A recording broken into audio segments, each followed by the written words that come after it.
Magandang araw mga kababayan and welcome back my YouTube channel. Dito ngayon tayo sa may reclamation project ng SM Prime Holding. Kukuha natin ng update ngayon itong araw na to. Makita po natin talagang puspusan ginagawa niya ng pagkatambak ng buhangin at pagpapatag ng tambak sa area na to. May binabaon pa rin sila na kulay white.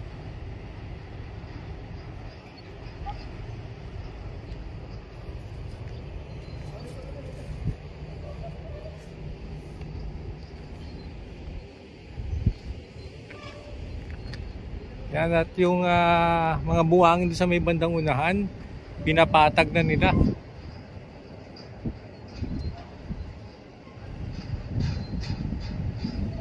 Yan, may nagbubuhos ng buhangin sa may bandang unahan doon.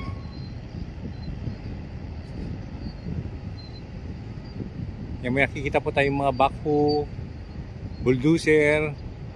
Yan, nakasaan tuloy-tuloy yung ginagawa niya ng pagpapatag dito. Yan, ito pa rin, may binabaon pa rin sila rito. Yan, gamit yung backhoe, no? At sa bandang right side natin, may dalawang barko tayo nakikita nagbubuhos pa rin ng buhangin dito. Ayan. Yun, pinapatag din pa sa may bandang unahan doon, no? May mga bulldozer at backhoe na rin pala sa may bandang unahan doon.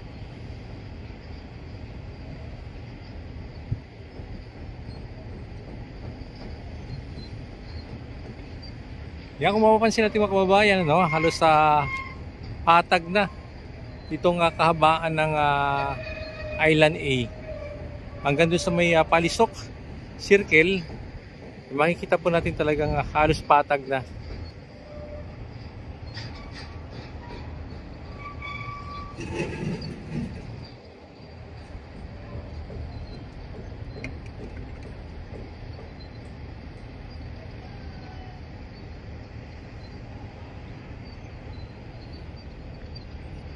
Ganito po kabilis yung ginagawa nilang pagkatrabaho rito.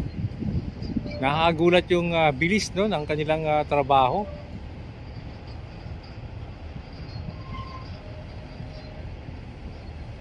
Marami akong nakukover na rin ng mga build project ng ating gobyerno.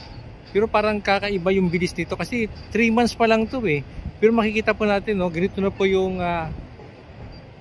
nangyayaring ganap dito. Ang bilis ng pagkatambak nila, habang tinatambakan nila, pinapatagan nila, may binabaon na rin sila dito na kulay white na yan. Ganito po kabilis.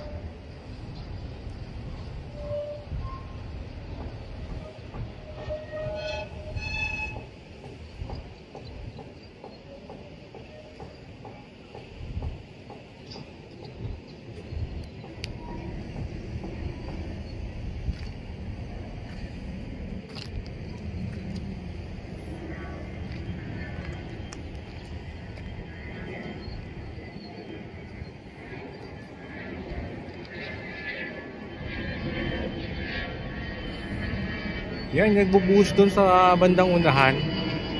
Yan, maaring sinisimula na rin yung Island B. So, ito pong ating kinocover, ito po yung Island A. Yan, may mga nagbubuhos sa may bandang unahan eh. Tingnan natin para malapit lang, pero minsan nagpalipad ako ng drone dyan. Umabot siya ng, ng 1,500 meters yung layo niya, bali isang kalahating kilometro. Pero tingnan natin parang malapit siya tignan, pero napakalayo po niyan.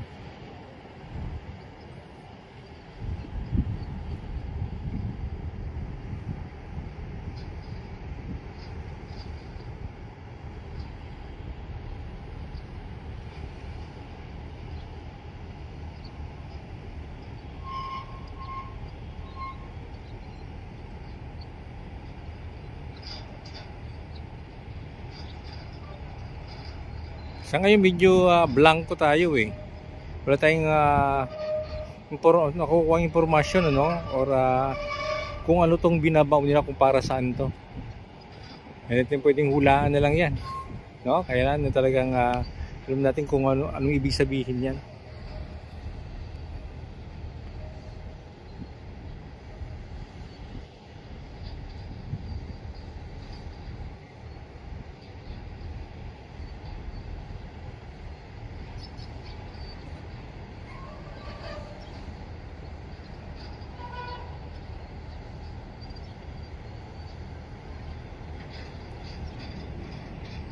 Yan, parang patapos na yung sa unahan eh, oh.